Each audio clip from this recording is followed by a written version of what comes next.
Hi friends, happy 4th of July. We're here on Western Playland Grounds waiting for the fireworks.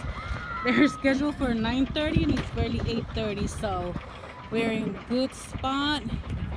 As you can see, we have all of this area. The kids, Grandpa and Angel are playing football.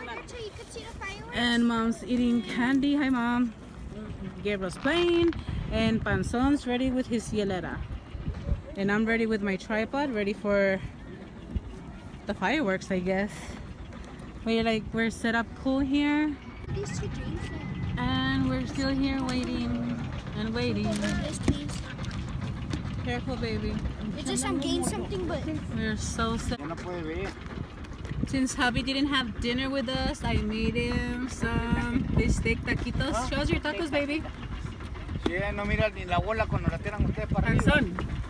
Panzon, show us your tacos. Well, he's eating them. They're gone. Pretty much gone.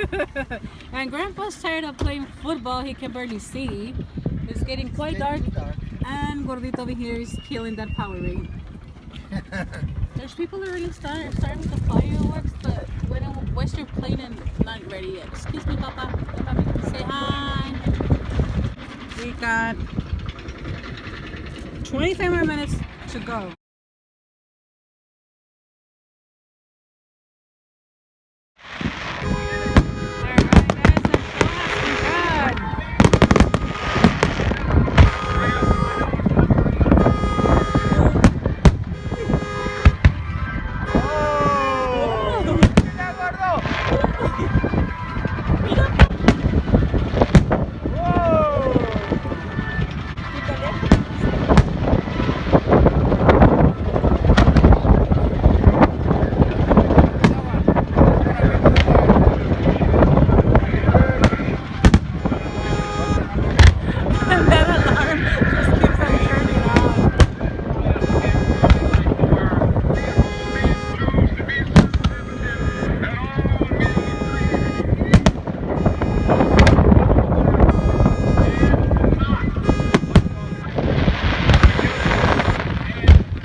The firework display was awesome. Now this is what we have to wait Hola, for. pues vámonos con más. Las 10 de la noche con 20 minutos. Viene el señorón Sergio Vega, millonario de amor. So this is what we have to do, man. Once the fun's over, this is what we have to wait for. It's been like 50 minutes in line already. So hope you all had a great